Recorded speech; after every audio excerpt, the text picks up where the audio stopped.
La cámara está mala. La cámara está grabando. Está al revés la cámara. La cámara está al revés. Mira cómo está grabando.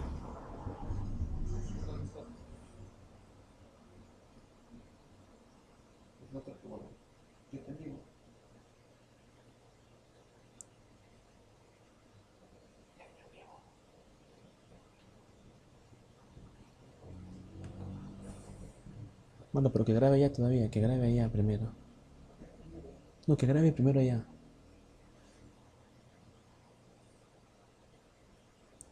Cuando yo te diga me lo pasas, señor.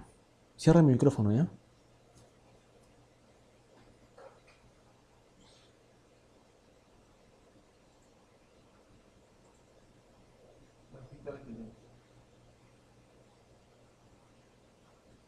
Ya, el link no me lo ha pasado. El link.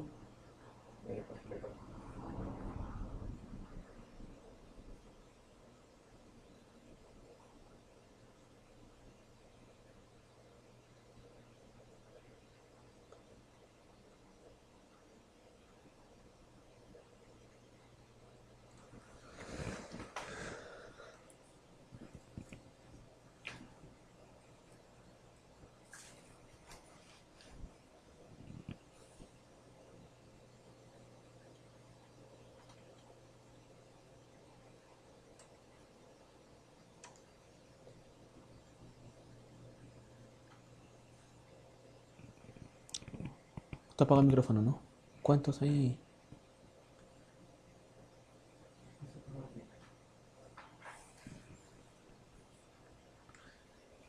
Ese es el link, ¿no? El enlace copiado.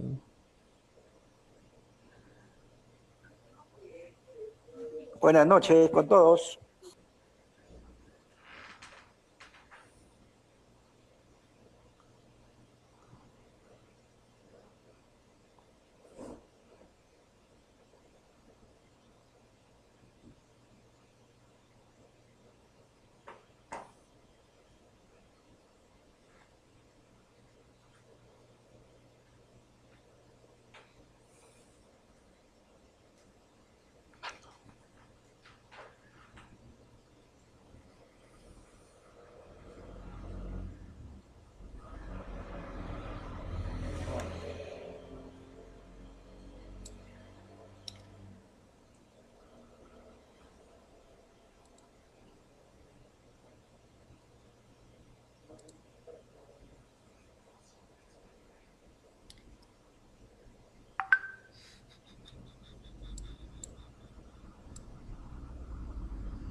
Muy bien, muy buenas noches.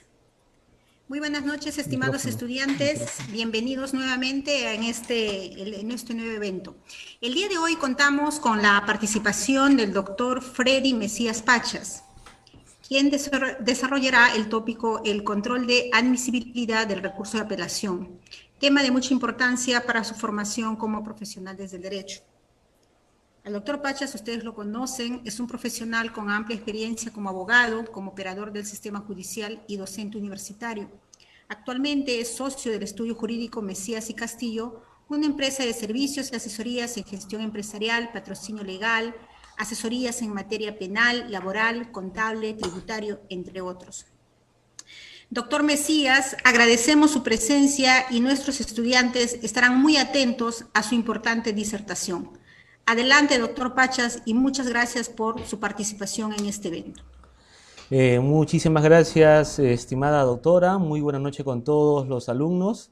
En primer lugar, agradecerle por esa gentileza, esa invitación de parte de vuestra persona. Y yo muy encantado, gustoso de poder brindar el pequeño o poco aporte que tenemos en realidad cada día, cada año es una experiencia más y creo que uno nunca deja de aprender. Y es justamente ello, el día de hoy vamos a transmitir parte de nuestra experiencia como abogado litigante, creo yo desde la perspectiva de fiscalía y también de la perspectiva del abogado litigante, que por cierto, este tema es muy importante, como es el control de admisibilidad del recurso de apelación. El tema que se nos ha ilustrado el día de hoy es un tema muy importante en realidad. Es una figura que nos trae el nuevo Código Procesal Penal, a diferencia pues del antiguo Código de Procedimientos Penales que no traía esta figura. Este nuevo código trae esta figura a colación. El control de admisibilidad como tal, pues debemos de partir por lo primero. ¿Qué es el control de admisibilidad y qué en estricto ataca? Nosotros hemos preparado algo muy importante para el día de hoy. Hemos preparado una diapositiva en relación al control de admisibilidad. El artículo 405 del Código Procesal Penal nos establece cuáles son los requisitos para la admisión de este recurso impugnatorio, en este caso el de apelación. Así nos dice como primer requisito que sea presentado por quien resulte agraviado. Nótese de que siempre en un proceso penal, dos partes, fiscalía, en este caso la parte imputada, una de las dos va a ser la parte derrotada. Esa parte derrotada, a criterio, en este caso tanto sea de la defensa como puede ser fiscalía, es la persona agraviada, la persona que no se encuentra conforme con la resolución. Y claro está, la norma nos dice que tenga interés directo y se haya facultado legalmente para ello. El segundo requisito es que sea interpuesto por escrito y en el plazo previsto por ley. 5 días para apelación. En este caso de sentencias de auto 3 días. Que se precisen las partes o puntos de la decisión a los que se refiere la impugnación. Y aquí está lo central de nuestra exposición. Que se precisen las partes o puntos de la decisión a los que se refiere la impugnación y se expresen los fundamentos con indicación específica de los fundamentos de hecho y de derecho. Que los apoyen. El recurso deberá concluir formulando una pretensión concreta. El artículo 2 del 400, el inciso 2 del 405 nos dice algo muy importante, que los recursos interpuestos oralmente contra las resoluciones finales expedidas en la audiencia. El juez que emitió la resolución impugnada, nos dice algo muy importante, se pronunciará sobre la admisión del recurso y notificará su decisión a todas las partes. El juez, y aquí viene lo central, el juez que deba conocer la impugnación aún de oficio podrá controlar la admisibilidad del recurso y en su caso podrá anular el concesorio. Vale decir, la persona perjudicada, abogado litigante o bien en este caso fiscalía, al momento de interponer su recurso de apelación, esta figura procesal nos trae que previo a la admisión deberá realizarse un control de admisibilidad. En la praxis, este control de admisibilidad muchas veces es planteado por Fiscalía. Fiscalía plantea estos controles de admisibilidad y se presenta por escrito ante la sala de apelaciones. La finalidad es que el ADQUIN revise este control. Sin efecto, la apelación, el escrito como tal, cumple con las formalidades que establece el 405, inciso 1, literal C. Otro aspecto muy importante es, y aquí parte el cuestionamiento en realidad de este artículo. ¿Este artículo es válido, es constitucional, es convencional o no? En estos años se habla mucho de esta corriente, ¿no? El Estado de Derecho. Estado de Derecho porque nosotros, como fuente principal, está el Tribunal Constitucional. Pero ha sucedido algo muy importante y cambiante en realidad. Nuestro país, Perú, a la fecha ha sido sentenciado muchas veces ya por la Corte Interamericana de Derechos Humanos. La causa, el motivo es porque nuestro país los jueces están violando los derechos fundamentales de la persona. Entonces, ante la Constitución, que los jueces no lo saben interpretar, muchas personas están recurriendo a la Corte Interamericana de Derechos Humanos a fin de que se cautele ese derecho. Entonces, si esa persona perjudicada recurre a la Convención Americana de Derechos Humanos, ¿qué se está haciendo? Se crea una nueva figura, un Estado convencional de derecho, porque yo ya no solamente tengo como fuente base, fuente primordial la Constitución, sino ya me voy a la Convención Americana de Derechos Humanos. Entonces, aquí nace una gran pregunta en realidad, importante en realidad. ¿Existe sacrificio de la justicia, derecho de pluralidad de instancia, al declararse fundado el control de admisibilidad? Nótese que por un lado tenemos un derecho muy importante, derecho de pluralidad de instancia, y por otro lado la forma del 405, que exige esa formalidad. Y aquí algo muy importante, ¿qué nos dice la Corte Interamericana de Derechos Humanos? Los jueces, como rectores del proceso, tienen el deber de dirigir y encauzar el procedimiento judicial, con el fin de no sacrificar la justicia y el debido proceso legal en pro del formalismo. Nótese de que siempre nos habla de que no se debe sacrificar la justicia en pro del formalismo. Dice, y la impunidad, pues de lo contrario se conduce a la violación de la obligación internacional del Estado de prevenir y proteger los derechos humanos y menoscaba el derecho de la víctima y de sus familiares. Importante ello, un párrafo muy interesante de la Corte Interamericana de Derechos Humanos. Sacrificar la justicia en pro del formalismo. Respecto a ello, es importante tener los antecedentes. ¿De dónde proviene este derecho fundamental? Derecho a la pluralidad de instancias.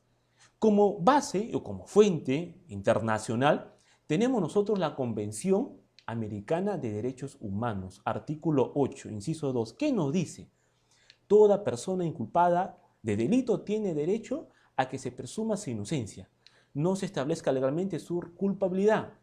Durante todo el proceso, toda persona tiene derecho en plena igualdad, derecho de recurrir del fallo ante el juez o el tribunal superior, derecho de pluralidad de instancia. Otra fuente internacional es el Pacto Internacional de Derechos Civiles y Políticos, artículo 14, inciso 5. ¿Qué nos dice? Toda persona declarada culpable de un delito tendrá derecho a que ese fallo condenatorio y la pena que se haya impuesto sean sometidos a un tribunal superior, conforme a lo prescrito por ley. Fuente internacional. Ahora, nos vamos al artículo 139 de nuestra Constitución. ¿Qué nos dice el artículo 139? Son principios y derechos de la función jurisdiccional. Inciso 6, la pluralidad de instancia. Pluralidad de instancia. Entonces, este derecho tan importante tiene rango convencional y rango constitucional. Una breve definición del recurso nos dice que el recurso es un medio impugnativo, por el cual la parte que se considera agraviada por una resolución judicial que estima injusta o legal, la ataca para provocar su eliminación. Claro está, yo no estoy conforme, planteo un recurso de apelación.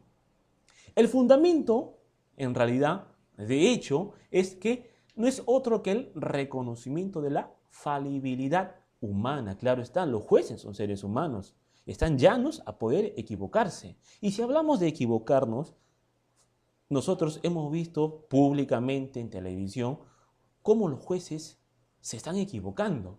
En Ica, el colegiado absolvió al imputado bajo la tesis de que la víctima, al llevar una truza de color rojo, estaba preparada para el juego sexual, para el acto sexual. O sea, ese razonamiento es que justamente la parte agraviada puede impugnar porque no está conforme.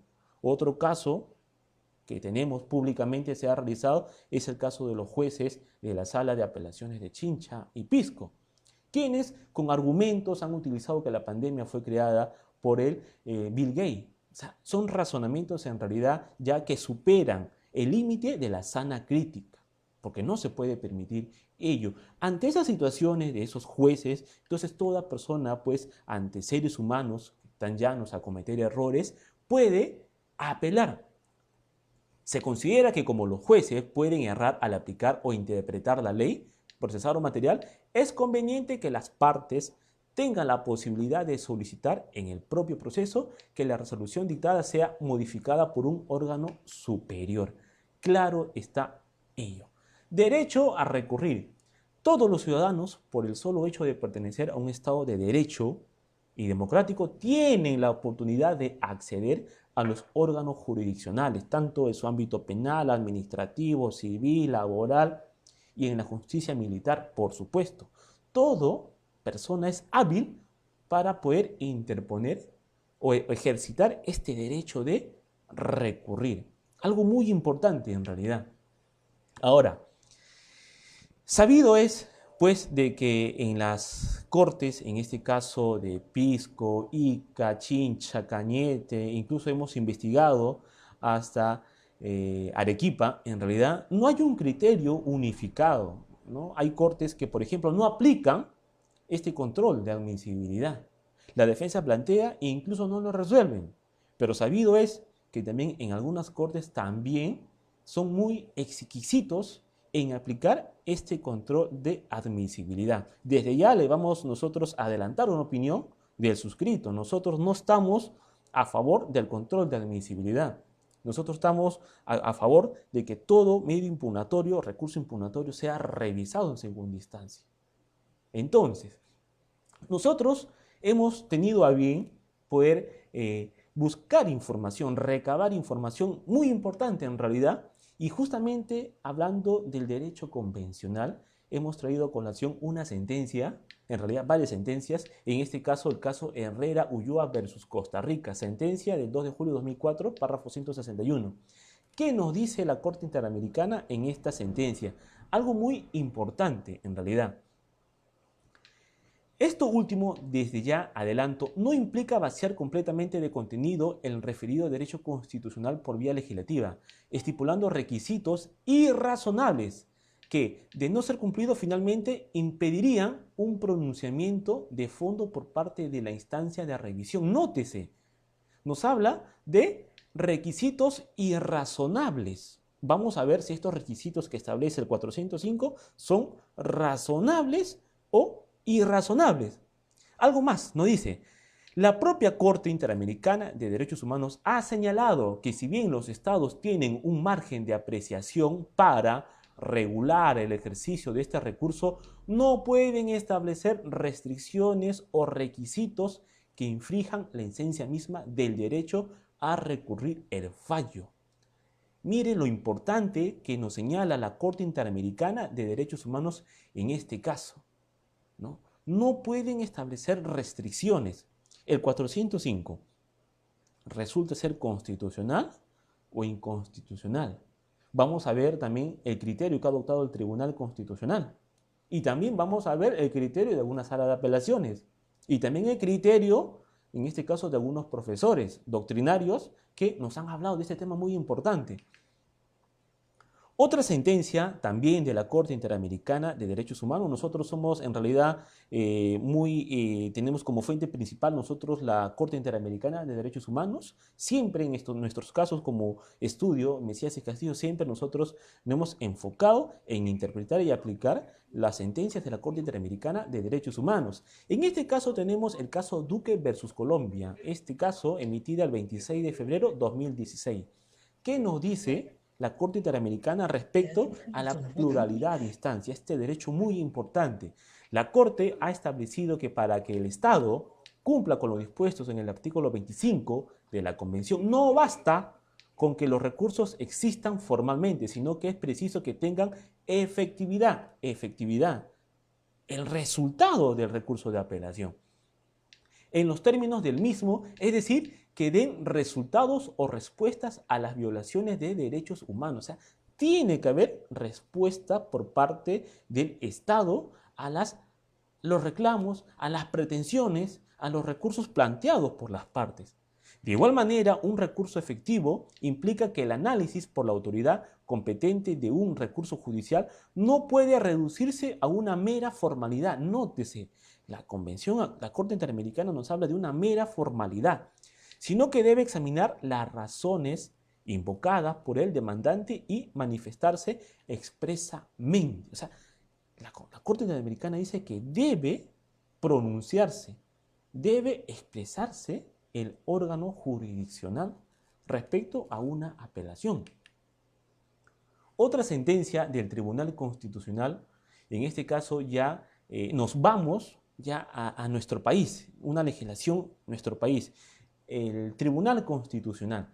En esta sentencia del Tribunal Constitucional, expediente 1443-2016, ya el máximo intérprete de la Constitución, el Tribunal Constitucional, también interpreta y aplica el 405, pero vamos a ver de qué manera lo interpretan, en este caso, los miembros del Tribunal Constitucional. ¿Qué nos dice?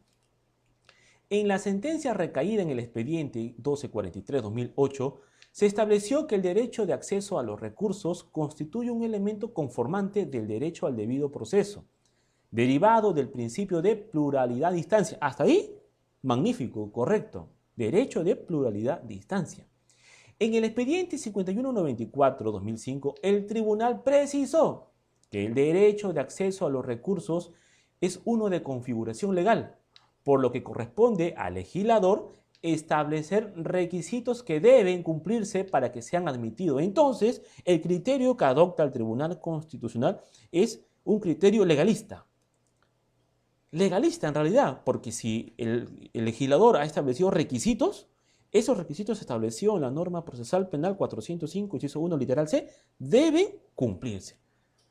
Algo más nos dice el Tribunal Constitucional. Además de prefigurar el procedimiento que deben seguir, su contenido constitucionalmente protegido garantiza entonces que no se establezcan y apliquen condiciones de acceso que tengan el propósito de disuadir, entorpecer o impedir irrazonable y desproporcionalmente su ejercicio. O sea, nos habla ya de un criterio muy diferente al adoptado por la Convención Americana. Nos dice, en realidad, de que se debe de cumplir la formalidad. Y justamente en este caso, en esta sentencia, el Tribunal Constitucional declaró infundado un habeas corpus planteado por un ciudadano que había sido sentenciado por violación sexual, y es justamente de que planteó su recurso de apelación, y fue, en este caso, Fiscalía planteó un control de admisibilidad y no se admitió, no se verificó el fondo del caso. Esta sentencia que le he señalado, estimados amigos, también tiene un voto singular, el voto singular del magistrado Ernesto Blume en el expediente 03405-2018 y en el expediente 1443-2016. Este expediente 03405-2018 ha sido emitida en el año 2020, pero nótese cuál es el fundamento fáctico que nos trae este magistrado, muy importante en realidad. Nos dice: en ese orden de ideas, considero que el exigir y fundamentar el recurso y en caso de incumplimiento declararlo inadmisible resulta una medida irrazonable y desproporcionada que contraviene el contenido constitucional y convencional, lo que hablamos nosotros, ya aspectos propios convencionales como es la Corte Interamericana de Derechos Humanos. Protegido del derecho fundamental a la pluralidad de instancia, pues impide la obtención de un pronunciamiento del superior jerárquico y no garantiza de ninguna manera el pleno goce de este derecho, hecho que es más grave aún si se tiene en cuenta que nos encontramos en procesos penales en los que se deslindan responsabilidades respecto de conductas tipificadas como delitos, que finalmente pueden conllevar a una pena privativa de la libertad a la persona procesada.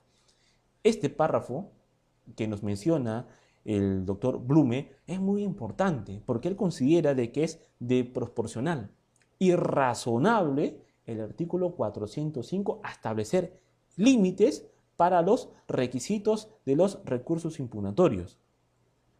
Otro, considerando muy importante en realidad, es lo que señala, nos dice, es precisamente en estos casos en los que, repito, se observa a cabalidad el poder punitivo del Estado que deben brindar mayores garantías a los justiciables y no entorpecer el proceso con requisitos legales que resultan inoficiosos, insubstanciales y contraproducentes, como el previsto en el artículo 405, inciso 1, literal C del Código Procesal Penal.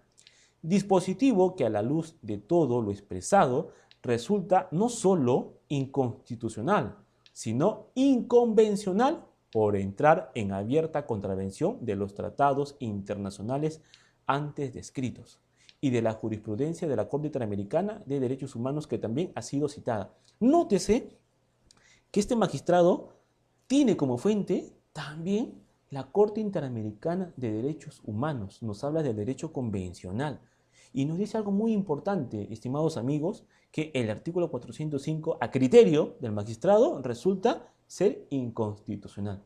Criterio, claro está, que nosotros compartimos. Ahora, algo muy importante en realidad, y este es ya algo doctrinario, ¿no? Existen muchos doctores, abogados que han escrito sobre este tema en realidad y lo están aplicando en el quehacer diario, ¿no? Al momento de emitir resoluciones en el ejercicio de sus funciones. ¿Y cuál es el criterio adoptado por unos magistrados? Nos dice, el control de admisibilidad permite depurar los escritos de apelación que no han cumplido con los parámetros establecidos. Nótese que se utiliza el término depurar. Entonces, si mensualmente al magistrado se le plantean 100 recursos de apelación y para él considera de que solamente 5 puedan ser admitidos, 95 no los admite, entonces para él es depurar, o sea, solamente que pasen lo que cumple con los requisitos. Es válido, es constitucional, es convencional el criterio que se está adoptando en realidad al utilizar el término depurar. Considero que no es el término, no es el requisito por el cual se está admitiendo este requisito muy importante en realidad. Otro tema dice, ya que el sistema recursal en el nuevo Código Procesal Penal es distinto a lo que establecía el Código de Procedimientos Penales. Anteriormente solo era considerado suficiente el literal A65.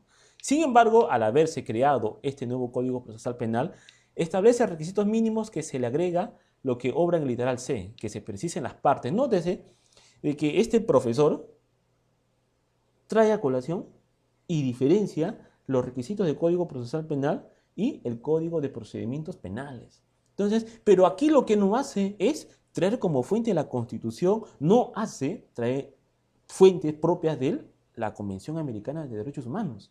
Lo que se está haciendo aquí es una comparación entre el Código de Procedimientos Penales y el Código Procesal Penal. Vamos a ver si resulta viable, resulta constitucional este criterio. Pero vamos con otro criterio de otro profesor. Nos dice, mientras que los sujetos procesales no demuestren sus agravios o perjuicios causados por la sentencia de primera instancia, no generar convicción al órgano superior del sentido de su apelación, ergo, los agravios expresados deben ser contundentes que permitan bien modificarla o anular la recurrida. Es decir, se debe, en este caso para este profesor, se debe precisar de forma concreta. Pero vamos con otro profesor que nos dice, es menester indicar que el control de admisibilidad no debe entenderse como un obstáculo para los sujetos procesales. Más bien, debe entenderse como un aporte que da el legislador para que los sujetos que quieran cuestionar una resolución, o sea, se interpreta como un aporte en realidad. Y no dirigida, nótese, no dirigida propiamente en este caso al encausado, al imputado, acusado, sentenciado, sino al abogado en realidad. Y aquí otro criterio de otro profesor que también está a favor de en este caso del control de admisibilidad, nos dice, también es cierto que los impugnantes deben cambiar de perspectiva respecto a esta institución porque lo único que hace el legislador al crear este control es que los escritos sean mejor estructurados. Nótese que nos habla de escritos mejores estructurados. ¿Quién elabora los escritos? ¿Es el imputado? ¿Es el acusado, sentenciado? Es el abogado, claro está. Pero, y ahí nace otra gran pregunta. Otro tema muy importante en realidad. Y aquí viene ya el tema de fondo en realidad. Disculpen. Hemos visto ya propiamente cuál es la definición del recurso de apelación. Hemos visto la corriente de la Corte Interamericana de Derechos Humanos en estas sentencias. Ellos nos hablan de que los estados partes, Perú, no pueden establecer requisitos exquisitos para que estos puedan ser revisados por un órgano superior. Pero también hemos visto que en nuestra legislación interna, el Tribunal Constitucional también se ha pronunciado y ha establecido de que no, de que los abogados deben cumplir con las formalidades que establece el 405. Y así, muchos casos. También hemos visto de docentes, profesores, doctrinarios, que también están a favor de esta corriente sobre el control de admisibilidad. Pero vamos a algo más. Y aquí nace una pregunta muy importante en realidad. Juanito, una persona que ha sido sentenciado pues, a 20 años de cárcel, pena privativa de la libertad. Juanito tiene su vecino que es una persona que recién egresa de la universidad, un abogado con todas las ganas de querer aprender, y su primer caso lo asume el señor Juanito. Juanito, ya con una sentencia, pues brinda las facultades propias de abogado defensor a esta persona. Y la pregunta está, ¿el Estado puede obligar a Juanito a que pueda tener otro abogado con conocimientos expertos en código procesal penal, en técnicas de litigación oral? No, porque lo que nos establece la Constitución es la confianza. La confianza en realidad entre el abogado y su cliente Juanito. Pero vámonos a lo que establece la Corte Interamericana de Derechos Humanos sobre el derecho de defensa. Caso Ruano Torres versus El Salvador. Nótese de algo muy importante, estimados amigos. ¿Y por qué yo traigo a colación ello? El derecho de defensa. Porque si una persona realiza una apelación, un abogado, no está preparado, ¿no? Conforme lo establece el Código Procesal Penal, que tenga conocimientos, en realidad nos vamos a encontrar ante una indefensión. Y justamente esa indefensión es que nos trae a colación esta sentencia de la Corte Interamericana de Derechos Humanos. ¿Qué nos dice esta sentencia de la Corte Interamericana de Derechos Humanos?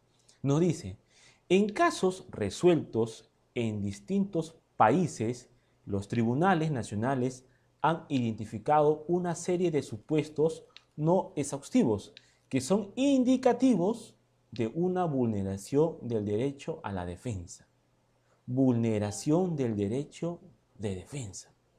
Y en razón de su entidad han dado lugar como consecuencia a la anulación de los respectivos procesos o la revocación de sentencias proferidas. Y la Corte Interamericana establece supuestos de indefensión, supuestos en de que se debería declarar nulo los procesos ante la presencia de estos requisitos. Y vamos a identificar cada uno de ellos. Primer requisito que debe ejercer todo abogado: no desplegar una mínima actividad probatoria. Este supuesto, si nos encontramos ante un abogado que no despliega una mínima actividad probatoria, de acuerdo a la Corte Interamericana de Derechos Humanos, nos encontramos en indefensión. Este proceso puede ser anulado.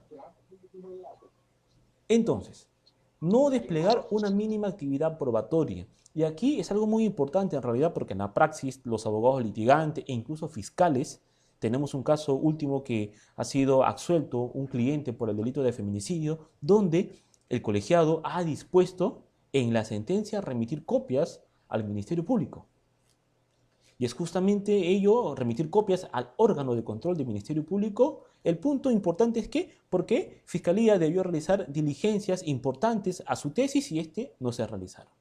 Entonces, nótese de que solamente, estos supuestos no solamente es para la defensa, sino también para Fiscalía, ¿no? Y hemos visto muchos casos, incluso donde los jueces de oficio disponen y remiten copias al órgano de control para que cambien incluso de fiscales, cuando en el ejercicio propio de la actuación de un juicio oral no despliegan su actividad propia o la objetividad en realidad.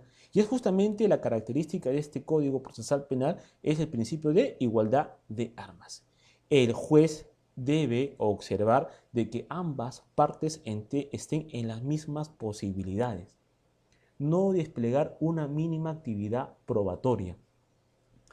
El otro supuesto es inactividad argumentativa a favor de los intereses del imputado. Importante ello, nos habla de argumentación. Este modelo procesal penal exige y requiere en realidad de abogados propios, no solamente abogados formales, ¿no? Requiere de algo más, de que estos abogados conozcan las técnicas de litigación oral, en juicio oral interrogatorio, el contrainterrogatorio. Decía un magistrado, a quien respeto y admiro bastante, un abogado no es que venga a una audiencia, se siente, se ponga su medalla y diga, soy abogado. No, no basta. Requiere algo más. Requiere que conozca el nuevo Código Procesal Penal, que conozca de aspectos propios de argumentación jurídica. En realidad, tuvimos una audiencia, cuando me desempeñaba en el Distrito Judicial de Cañete, sucedió un caso. Un abogado X de una ciudad X llegó a la audiencia y el magistrado le llamó la atención porque estaba dejando en indefensión a la parte imputada, ¿no? Y en este caso incluso exhortó al Ministerio Público cumpla con su deber de objetividad, legalidad. Y es justamente ello. O sea, el fiscal también, ante estos supuestos, en realidad puede incluso oficiar a la Defensoría Pública, incluso darle la oportunidad para que el señor pueda cambiar de abogado en realidad. Pero no, ¿Fiscalía qué dice? O sea, hemos tenido casos también con algunos fiscales y en realidad el fiscal, ¿cuál es el argumento fiscal? No, señor, el imputado buscó a su abogado. Si el abogado desconoce o no, es responsabilidad del imputado. O sea, miren el argumento hasta dónde llega Fiscalía. Claro está, Fiscalía les conviene estas situaciones. O sea, les conviene en realidad tener un abogado que no conozca mucho, un abogado que no argumente, un abogado que no presente pruebas. O sea, le conviene a Fiscalía, ¿no? En realidad es algo muy importante. Inciso C, carencia de conocimientos técnicos jurídicos del proceso penal. Y aquí justamente lo que yo le decía, carencia de conocimientos técnicos jurídicos del proceso penal. Importante ello. El segundo supuesto es falta de interposición de recursos en detrimento de los derechos del imputado. Es decir, el abogado, cumplido el plazo, no interpone recurso de apelación.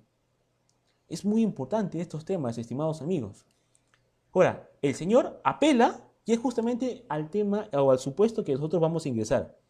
Indebida fundamentación de recursos interpuestos. Es decir, el abogado impugna porque no está de acuerdo con la resolución emitida por el ADCO y lo realiza de manera mal.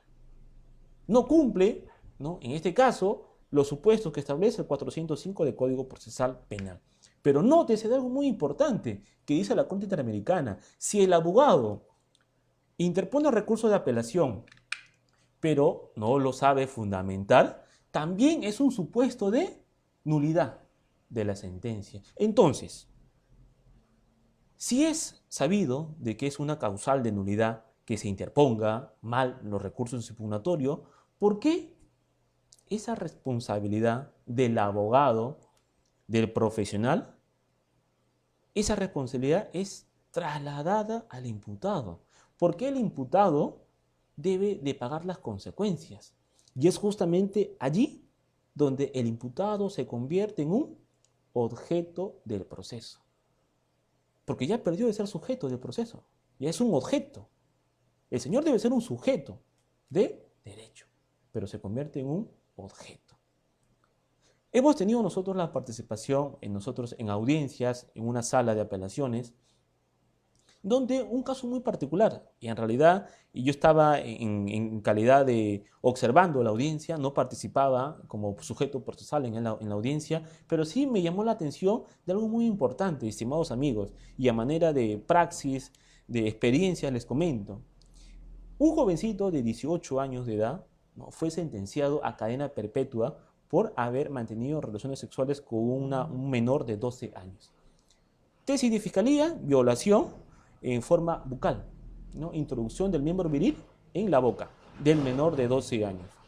Bajo los parámetros del nuevo Código Procesal Penal, se llevó su declaración en cámara Gesell, protocolo de pericia psicológica, y con esos medios de prueba, esta persona fue sentenciada a cadena perpetua. Realizada la audiencia de apelación, una abogada de un distrito judicial X interpone recurso de apelación, pero su recurso de apelación, estimados amigos, no me podrán creer ustedes que tenían 2 hojas. 2 hojas de fundamentar su escrito, pedía la revocatoria de la sentencia. Llegado su momento, y claro está, Fiscalía plantea este recurso, en este caso control de admisibilidad, para que se pueda ser cuestionado en audiencia. Fiscalía, como primer argumento, señala de que no, señor, allí no se ha expresado cuál es la parte de la resolución que el señor no está de acuerdo. Se afecta el derecho de defensa de Fiscalía. Y aquí hay algo muy importante en realidad. O sea, Fiscalía, ¿no?, en realidad puede ser sujetos de derecho de defensa. No. El Tribunal Constitucional también se ha pronunciado de ello y ha dicho que solamente el derecho de defensa le corresponde, en este caso, a la parte imputada, no a Fiscalía. Y hay muchas veces de que Fiscalía en audiencias, ¿no?, y algunos fiscales, no me podrán dejar mentir, que siempre nos hablan de este principio, el principio de igualdad de armas, porque el abogado no ha precisado cuál es el artículo, cuál es la norma de debate, no ha precisado cuál es la parte de la resolución que no está conforme. Nótese de que los fiscales superiores, en su mayoría, han adoptado este criterio irracional, desproporcional. Claro está, y es asumida por algunos jueces de apelaciones. Y en este caso en concreto, en este caso del menor, se planteó el control de admisibilidad. Y, en este caso, el ponente, el magistrado, ¿cuál fue la posición que adoptó? Que se declare fundado el control de admisibilidad y nulo el concesorio, y que se confirme la sentencia de cadena perpetua. Cadena perpetua para este jovencito de 18 años. Y lo más grave, estimados amigos, el ponente dispuso que se remitiera copias al Colegio de Abogados, en este caso de Lima, a fin de que se adopten las medidas administrativas disciplinarias en contra de la abogada. Entonces, ¿qué concluimos nosotros? Concluimos de que el magistrado actuó pues de forma irrazonable. Concluimos que el colegiado, la sala de apelaciones, actuó de manera desproporcional, porque materializó el derecho de defensa enviando copias a la abogada por no haber fundamentado debidamente su apelación. Y entonces, si se materializó el acto administrativo de remitir copias al Colegio de Abogados de Lima, entonces nos encontramos ante un supuesto de indefensión, nos encontramos ante un supuesto de nulidad contra esa resolución. ¿Se puede plantear un recurso de nulidad? Por supuesto que sí, ¿no? Una nulidad, 150, literal D, inobservancia de las garantías constitucionales, se puede plantear una nulidad. Entonces, estimados amigos, nosotros, otro supuesto en realidad que también nos trae a colación la Corte Interamericana de Derechos Humanos es que el abandono de la defensa también es un supuesto de indefensión. Y ya para concluir, estimados amigos, nosotros, en realidad, algo muy importante, en realidad, concluimos nosotros, estimados amigos, nosotros como abogados litigantes, en realidad, tenemos en realidad en primer lugar el respeto en este caso por fiscalía. Siempre nosotros hemos estado en contra de fiscalía, no contra el fiscal, a quien respetamos mucho. Sin embargo, muchas veces nosotros somos críticos en la participación de fiscalía en realidad. Pero hablando ya propio de derechos humanos, de derechos fundamentales, no podemos ser ajenos a algo tan evidente. No podemos exigir al abogado, ¿no?, esos requisitos que establece el 405 del Código Procesal Penal. Porque no se puede, en este Estado convencional de derecho, no se puede permitir y adoptar decisiones en contra del abogado y perjudicar de esa manera a una persona. En este caso, un joven de 18 años, cadena perpetua. Ustedes hubieran estado en ese momento para ver el niño, para un niño de 18 años, la situación cómo estaba, cómo lloraba desconsoladamente, sin entender la magnitud del daño ocasionado. Y en realidad, nosotros como estudio y como abogado me sentí muy apenado por esa situación. Pero no solamente ser apenado, sino tomar acciones. Y nosotros en aquel momento tomamos los datos del joven, la sentencia. Tengo conocimiento que la familia buscó un abogado particular para ejercer los derechos en realidad, pero desconozco cuál es el estado procesal de ese caso. Y así como en ese caso, estimados amigos, hay muchos casos de que en este caso la Corte, la Sala de Apelaciones de este Distrito Judicial viene aplicando, a mi criterio desproporcional, a mi criterio irrazonable, vulnerando derechos fundamentales de los, en este caso de las personas imputadas, que por ser imputados, claro está, no dejan de ser personas con derechos a los cuales se le debe respetar. Estimada doctora, estimados amigos, en realidad este tema ya ha concluido el día de hoy. Yo les agradezco infinitamente, en primer lugar, por la confianza, en primer lugar, por confiar en mi persona. Mi persona siempre está predispuesto a poder brindar aportes académicos a los alumnos de la Universidad Sergio Bernales, a quienes aprecio y admiro a cada uno de ellos, uno por su amistad y dos por las ganas de seguir creciendo, uno como personas y dos como profesionales. Muchísimas gracias, estimada doctora, por su invitación. Muchísimas gracias, doctor. ¿Podríamos absolver algunas preguntitas? Por supuesto, estimada doctora. A ver, jóvenes, por favor, levanten la manito para poderles dar el pase. Buenas noches. Una consulta, una pregunta, Víctor Díaz.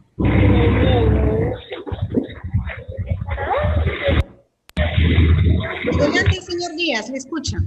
Ya, doctor, Dígame. buenas noches. Buenas noches. Si bien es cierto, en el ámbito médico existe un tema de responsabilidad médica, vale decir responsabilidad profesional, en este ámbito jurídico también cabe la posibilidad de asistirle o hacerle responsable por un tema de responsabilidad profesional a los abogados o jueces en el caso que se demostrara de que no se han apartado de su perfil o de sus funciones o de su reglamento, ¿no?, al cual deben de sujetarse.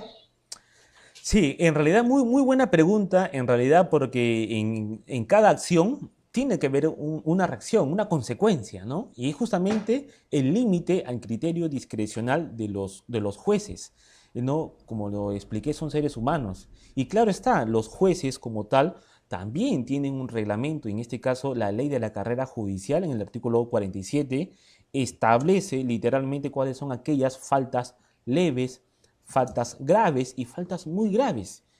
Y la falta muy grave es justamente la indebida motivación de las resoluciones. La consecuencia es la destitución. Pero no queda allí. Y es justamente, usted nos habla de la responsabilidad civil, ¿no? Claro está, si en el procedimiento administrativo, que tiene también derecho a defenderse, en este caso el magistrado, se concluye al final en la resolución, se concluye de que efectivamente se resuelve la responsabilidad del magistrado, a mi criterio, y justamente lo que estuvimos analizando con unos colegas, amigos de Cañete, nosotros nos hicimos la pregunta, oye, si efectivamente ese juez es sancionado por la ley de la carrera, en este caso judicial o DEGMA, y su irresponsabilidad de sancionar a una persona a cadena perpetua, ¿por qué no llevarlo a lo que usted nos dice, a una vía civil, ¿no? Una vía resarcitoria, para de que una u otra forma pueda, en este caso, resarcir los daños ocasionados a las víctimas. Y en realidad considero yo que debe haber una modificatoria, en realidad, para que se permita, ¿no?, tener un parámetro, un límite, en realidad, a estos actos propios, en este caso, del juez. Y los límites, estimado amigo, están establecidos. En el caso de Juliana Yamoja, nos pone cuáles son los tipos de motivaciones que deben tener toda resolución o ausencia de ello, motivación aparente, incongruente, insuficiente, son aspectos muy importantes en realidad. Y es justamente el criterio de los jueces que muchas veces nosotros no respetamos y tampoco no coincidimos, pero debería ir mucho más allá, como usted nos dice, como en la parte médica, ¿no? Debería irse a un aspecto civil, a un aspecto resarcitorio. Compartimos en este caso, tu criterio. En realidad, nosotros como estudio, como abogados, en realidad nosotros somos los que vamos a crear jurisprudencias, nosotros. ¿Y cómo vamos a crear jurisprudencias? Al accionar. Nosotros, particularmente mi persona, ya hemos iniciado procesos administrativos contra varios jueces y también ya contra un fiscal, en este caso ante control interno por no cumplir con sus funciones. Hemos presentado un escrito de octubre, a la fecha no nos proveen. Una persona que está privada de su libertad. Entonces también la ley de la carrera fiscal también establece cuáles son las conductas, en este caso funcionales, que acarrea, pues, en este caso, responsabilidad administrativa para los fiscales y también para los jueces. Gracias, amigo. Para redondear este tema, en todo caso, si el profesional, juez o abogado es encontrado responsable en todos los ámbitos, civil, penal, administrativo, ¿en qué situación quedaría la sentencia condenatoria, digamos, que lo perjudica al sentenciado? Claro, teniendo ya nosotros una resolución, en este caso administrativa, ya sea el fiscal, abogado o juez, ya se materializaría la indefensión, en este caso del abogado. Y en este caso del Poder Judicial, de los jueces, se materializaría la conducta errónea del magistrado en su motivación. Y ante esas situaciones ya nosotros tenemos una llave. Y la llave lo establece el artículo 150 del Código Procesal Penal, literal D. La nulidad absoluta por inobservancia de las garantías constitucionales. En este caso, la vulneración al debido proceso, derecho de defensa y derecho a la debida motivación de las resoluciones judiciales. Creo yo de que esa es la llave nosotros para poder acceder a una nulidad de una resolución que ha sido viciada por aspectos propios de errores, en este caso de los magistrados. Muy bien. Muchas gracias. A ver, otra participación, señores estudiantes. Buenas noches, doctora Goñas. Doctor, ¿cómo está? Buenas noches. El alumno Ames le saluda. ¿Cómo está? Buenas noches. Doctor, una gran pregunta que una vez tuve la oportunidad yo de seguir con alguno de estos personajes, en el caso de Gerald Oropeza.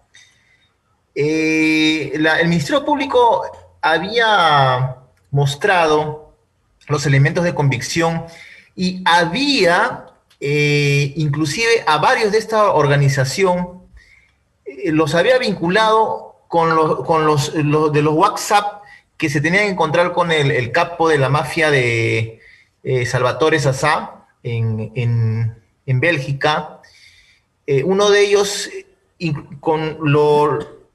lograron hacer la coincidencia de que iba a estar en tal puerto de Bélgica, y así hilaron y presentaron ante el juez Richard de Concepción Carguancho, y mostraron que evidentemente en eso eran los tiempos en los cuales viajaba los secuaces de la organización de Gerald Oropeza. Pero ahora se han perdido muchos de esos elementos de prueba, medios probatorios, y a Gerald Oropeza lo van a declarar libre, o sea, lo van a dejar salir.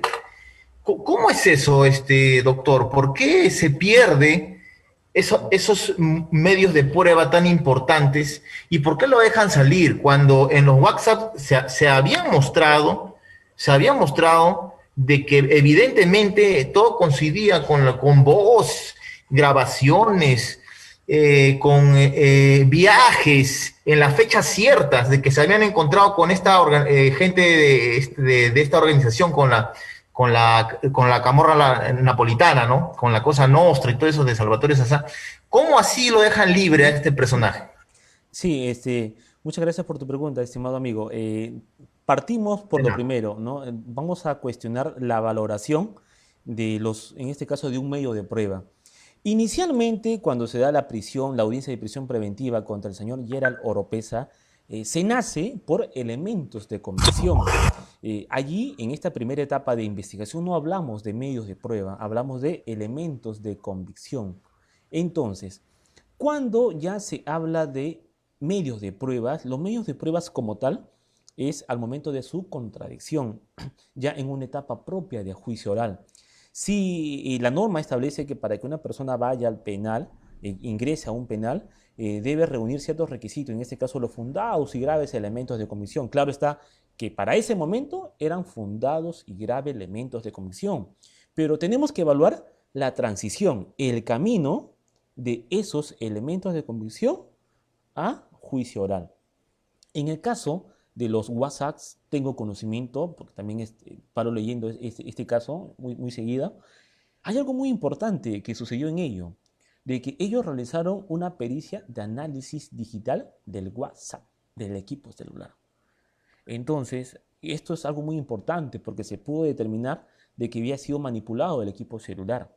Dos, los audios. ¿Cómo es posible que no los entiendan ayer a la Oropesa si está su voz? Claro está, nosotros desde afuera hacia adentro sabemos que es su voz, pero ¿cómo determinar científicamente de que esos audios corresponden a la persona de Gerald Oropesa? También se llegó a realizar una pericia fonética.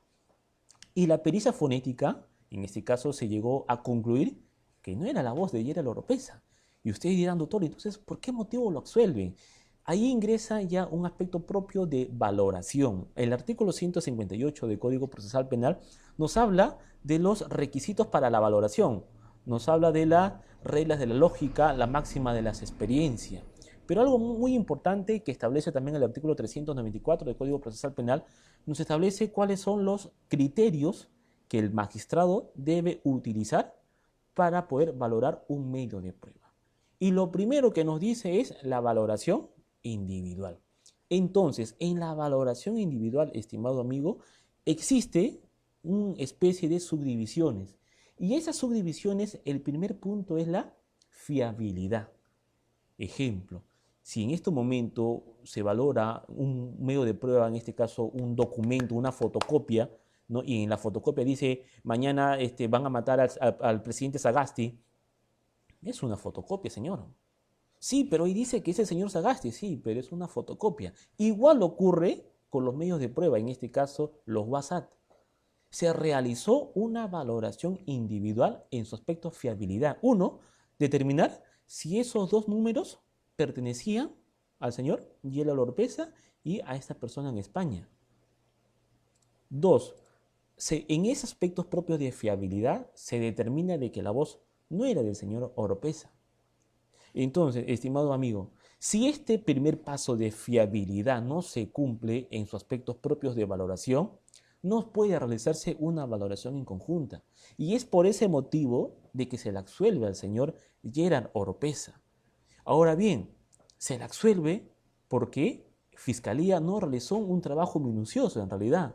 Si Fiscalía, sus peritos, por experiencia lo digo, ¿no? En estos casos de Gerald Oropesa trabajaron con peritos técnicos, expertos supuestamente, en la participación de los peritos de Fiscalía, los peritos de Fiscalía tenían como experiencia 2 años, señores. 2 años y se decían llamar expertos en pericias fonéticas. Por su parte, la defensa de Gerald Oropesa llevó personas, ingenieros, en este caso con pleno conocimiento en temas de fonéticas, con experiencia de 10 años, 20 años, maestría, doctorado. O sea, hay un tema muy importante que los jueces deben valorar y valoran, la experiencia de los peritos. ¿Y por qué hay algo muy importante? Porque este tipo de pericias son pericias de opiniones, ¿no? A diferencia de las pericias científicas, ejemplo ADN. Entonces, lo que va a hacer el juez es escuchar a ambos peritos y la fuente va a ser la experiencia de cada uno de ellos. Y es por eso que los jueces tuvieron a bien, a su criterio libre, valorar, en este caso al perito de parte. porque le fue mucho más confiable, le dio más seguridad a los jueces de que este señor tenía más conocimientos que el otro. Y es concluido ello, es que se puede ver la absolución, en este caso el señor Gerald Oropeza, ¿no? Y no es un tema propio de los magistrados, sino es propia la labor de la carga de la prueba, en este caso de fiscalía. En el caso de Gerald Oropeza, esos fiscales, a quien respeto mucho, pude ver algunas audiencias, y sus audiencias, el fiscal no tiene buenas técnicas de litigación oral, incluso para interrogar a los testigos. Entonces, allí la defensa aprovechó ello. Entonces, no solamente es un tema del resultado como lo vemos nosotros los ciudadanos de afuera hacia adentro. ¿Por qué motivo dejan libre a un violador? ¿Por qué motivo dejan a una persona que ha matado a una persona? ¿Por qué motivo dejan a una persona que lleva mucha droga? No, señores. ¿No? Detrás de ello hay trabajo, en este caso de la defensa, ser minuciosos, peritos, médicos legistas, psicólogos. En realidad es mucho trabajo que se tiene que realizar, y es justamente en este proceso quien va a ganar no es quien conozca más, sino quien elabore su estrategia mejor. Esto es un juego de ajedrez, señores. Quien mueva mejor las fichas es quien al final va a ganar. Es mi apreciación, estimado amigo, sobre el caso Gerald Oropeza. Gracias. Muchas gracias, doctor. Una última acotación, de repente algún compañero quiere intervenir. Cuando lo agarran, lo apresan a Gerald Oropeza en conjunto de trabajo con la INANDRO, con la Policía de Ecuador, en las playas Salinas, en Ecuador, le logran captar un celular en el cual él se comunicaba con uno de sus amigos acá, que estaba en el Perú, estaba escondido. Entonces, hay una grabación que dice por WhatsApp que estaba buscando quién le podría presentar al fiscal de la Nación, porque tenía 16 millones de dólares para pagar. Eso está grabado, eso se escuchó, eso salió en todos los canales de televisión. Y muchas cosas más que él le decía, tú estás en la playita, yo estoy acá, así, queriendo pagar a altos funcionarios del Poder Judicial acá, ¿no? De la Fiscalía, el Ministerio Público y todo eso. Entonces, y esa valoración de la prueba, ¿qué pasó con los jueces? En primer lugar, el hecho de que una persona tenga un celular en realidad en su esfera de dominio no involucra de que sea el propietario. Es un indicio que puede ser de él. Y en realidad, y es justamente ya en un aspecto de las reglas de valoración, en su aspecto individual, si cumple con esta exigencia.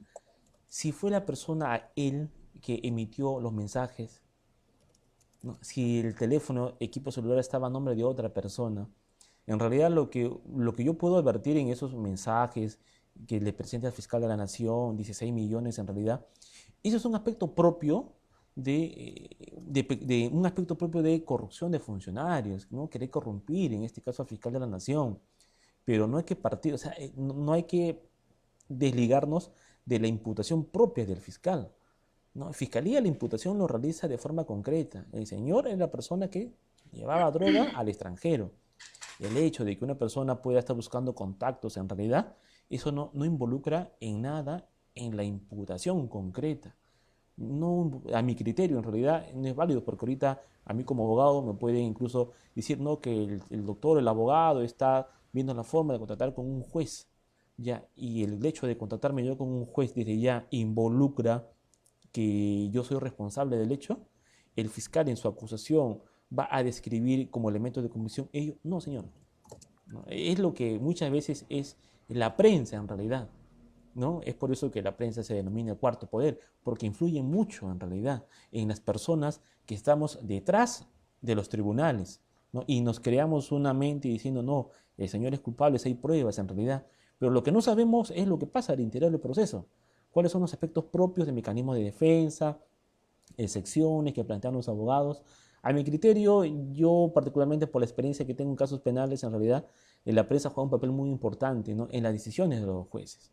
En la decisión de los jueces, pero al inicio, pero al final, ya se va a determinar en un juicio en este caso, con igualdad de armas, ¿no? Poder confrontar a los testigos, peritos. Es algo muy importante, en realidad, estimado amigo. Sí, doctor, para terminar ya mi participación. Por favor, ¿algún otro jovencito que quiera participar? ¿Algún otro estudiante? Sí, una última. Adelante, por favor, con sus preguntas.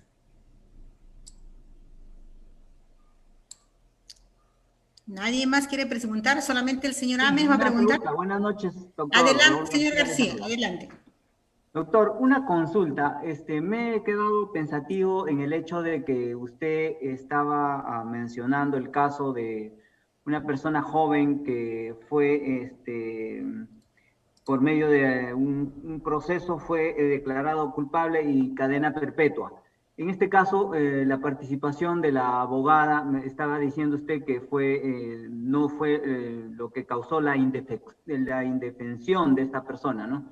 Entonces, al, el juez, al pasar este documento a lo que es al Colegio de Abogados, no, esa causa no podría ser ya una causa de nulidad de esa sentencia que ha hecho el juez, debido a que en este caso esta persona, este inculpado, ha estado en indefensión. Por lo tanto, él podría, ¿no? Volver primero solicitar que sea nula esa sentencia y luego solicitar, pues, de repente otro proceso, o en este caso con otro abogado. ¿Se puede hacer eso? Sí, en realidad la pregunta muy importante y en realidad y es justamente muy lamentable en ese caso que sucedió y se materializó en este caso en concreto se llegó a materializar, en este caso la negligencia de la abogada al remitirse copias al Colegio de Abogados. Y si la pregunta es, ¿se podría plantear una nulidad? Por supuesto que sí. Por supuesto que sí, que tendría que plantearse una nulidad en contra de esa resolución a fin de que vuelva, en este caso, a permitirse e incluso que se le pueda otorgar el plazo de 5 días para que el señor vuelva a apelar. Un caso, no me acuerdo el caso, pero sí me acuerdo que fue en Mala, el distrito de Mala, donde se planteó una situación similar, donde una abogada particular había planteado la apelación, lo había hecho mal, se planteó la nulidad y al final declararon nulo la resolución que citaba audiencia y nos dieron el plazo para poder presentar la apelación 5 días. En realidad creo yo de que si la Corte Interamericana de Derechos Humanos ha establecido supuestos claros de indefensión en el caso de Ruano Torres, y más aún, la Corte Suprema, yo he hablado en mi participación de la Comisión Americana de Derechos Humanos, he hablado del Tribunal Constitucional, en este caso de criterios adoptados por unos magistrados, pero la Corte Suprema, invito para que puedan ustedes leer esta casación 626-2016 del Santa. En este caso también la Corte Suprema se ha pronunciado en este caso sobre la defensa eficaz y ha señalado de que la defensa eficaz exige de que el abogado conozca del nuevo Código Procesal Penal y también señala en esta sentencia que el juez no debe sacrificar la justicia en pro del formalismo. Entonces, si ya la misma norma nos está invitando a hacer, en este caso, a tener este aspecto muy importante, debemos hacerlo. Ahora, otro aspecto muy importante, estimados, es que nos dice el artículo 1 del Código Procesal Penal, el artículo 1 del título preliminar. Y me gustaría que lo puedan ustedes leer. Es muy importante porque es la llave para nosotros plantear también la nulidad. Nos dice, los jueces preservarán el principio de igualdad procesal, debiendo allanar todos los obstáculos que impidan o dificulten su vigencia. Vale decir, si yo como juez me encuentro ante una indefensión del abogado y por otro lado está el derecho de pluralidad de instancia, o sea, yo no puedo sacrificar la justicia, no puedo sacrificar la libertad de esta persona y sancionar al abogado, no. Lo que yo tengo que hacer como juez, en este caso constitucional, yo debo darle prioridad a esta persona que está en un estado de indefensión, se está vulnerando su derecho a la defensa. Yo debo preferir a esta persona y darle la oportunidad, ¿para qué? Para que éste pueda buscar un abogado de su confianza o en su defecto brindarle un abogado a través del Estado, en este caso la Defensoría Pública. O sea, tengo mecanismos yo como juez para poder hacerlo ello. Y es justamente aquí donde hacemos la pregunta, ¿no? ¿El derecho se ejerce con la razón o es un capricho de los magistrados? Creo yo a tu pregunta, estimado amigo, evidentemente se puede plantear una nulidad, un habeas corpus en contra de la resolución y claro está, hasta una conducta ante por vulneración de la ley de la carrera judicial, ¿no? A ODENMA incluso hasta puede realizarse una acción, ¿no? En este caso una queja, ¿no? Gracias, doctor. Doctor, ¿y cabría una medida cautelar para que de forma inmediata o casi inmediata el sentenciado o el indebidamente salga de prisión? En realidad no, el Código Procesal por principio de legalidad no establece una medida cautelar en estos tipos de situaciones, en realidad. La norma establece que las nulidades absolutas deben ser resueltas en el menor plazo posible. 150 literal D establece eso. No, lo que no se puede establecer es una medida cautelar, porque la medida cautelar es que establece el Código Procesal Penal, medidas cautelares reales, medidas cautelares personales, la prisión preventiva, reales, las incautaciones, no establece la figura procesal que usted nos hace la pregunta, estimado amigo. Muy bien. ¿Alguna otra pregunta, por favor? Doctor, buenas noches. El alumno Alexander Sarabia le saluda. ¿Qué tal? ¿Cómo está? Yo recuerdo una pregunta. Bueno, el control de admisibilidad como institución procesal que sobre todo se termina en los distritos judiciales de Cañete, Arequipa, San Martín, se puede ver desde un punto algo arbitrario, más allá de que ya es una norma de configuración legal. Esto lo digo porque se ha interpuesto ya hace unos 4 años un habeas corpus, que justo tengo la sentencia, seguro se la paso ya por mensaje, en donde declara fundada la 34 Sala Penal para Reos en Cárcel de Lima, que se declara un habeas corpus fundado por vulneración de la pluralidad de instancia, justamente contra la Sala Penal de Apelaciones de la Corte Superior de Justicia de Cañete, en donde su razonamiento es muy interesante, esta sala. Dice que más allá de todo, de que este abogado no tenía conocimientos y por eso se le planteó un control de admisibilidad, la sala arbitrariamente agarró ese estadio de la audiencia, de la vista de la causa, como si fuera un aula, entre paréntesis. ¿Y qué le dice? En ese momento empieza a dar supuestamente los conocimientos y empieza a cuestionar al abogado en base a su formación académica. Como usted sabe, en lo que es el Distrito Judicial de Cañete hay lo que hay esta figura del desistimiento, el autocontrol, que es antes del mismo control de admisibilidad, antes de la etapa de la fase de admisibilidad, y es en donde justo toman las declaraciones de estos jueces superiores en este habeas corpus y dicen, más allá de todo, el abogado tiene que estar preparado. Y el razonamiento es interesante porque dicen, puede haber muchas circunstancias, hay abogados y abogados, pero lo que es académicamente hablando, lo cual hizo esta sala, eso lo evalúan las universidades y es más, eso es atribuciones del mismo colegio de abogados, que lo correcto que debió hacer la sala es remitir copias al colegio de abogados.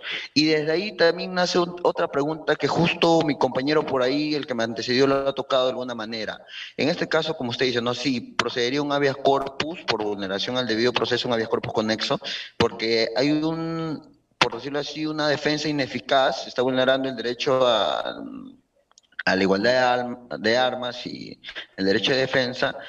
Esto también nos podría servir desde el punto de no solo demandar quizás a la Sala Penal de Apelaciones en un habeas corpus, sino citarlo como testigos, porque yo también justo estoy viendo un habeas corpus en un asunto así directo, en donde justo el juzgado admite a trámite el habeas corpus y dice, ya, no se le está demandando a la Sala Penal de Apelaciones, sino al colegiado que vio el proceso común, pero llámese a los de la Sala Penal de Apelaciones para que declare y hablen sobre el control de admisibilidad. Y si esto fue cierto y el abogado no supo absolver, entonces hay defensa ineficaz y por lo tanto ya la resolución que admite ya da a interpretar como va a salir fundada, porque si hay un control, sí hubo una defensa ineficaz. Incluso más aún si fue un control de admisibilidad de oficio. Como usted sabe, la sala está con esta potestad que puede gozar. ¿Qué perspectiva sobre todo tendría usted, ya que ahora también está litigando en el Distrito Judicial de Chincha y ahí también le puede esto implementar? Sí, en realidad muy buena tu participación. En realidad, bueno, justamente tengo conocimiento de que Huancayo también ya está emitiendo resoluciones respecto a estos temas, que es muy importante en realidad. A mi criterio, estimado amigo, en realidad jueces, ¿no? En este caso somos seres humanos, pero ir ya ante una resolución ya evidente de una falta de vulneración a los derechos fundamentales, creo yo que es muy preocupante. Y es muy preocupante, ¿por qué? Porque ya se está afectando ya derechos de garantías constitucionales, de garantías convencionales, y eso nosotros, en este caso, y lo decía, nosotros como abogados, nosotros somos los que creamos jurisprudencias, ¿no? Todas las acciones, casaciones, o sea, los acuerdos plenarios nacen por nosotros, porque nosotros somos los que cuestionamos. Y en realidad, y deberíamos más bien incluso nosotros ya plantear, ¿no? Incluso ya que se declare inconstitucional este artículo 405. En realidad deja pues no mucho que pensar de magistrados que vienen aplicando de manera desproporcional esta figura, ¿no? Como es el control de admisibilidad, estimado amigo, ¿no?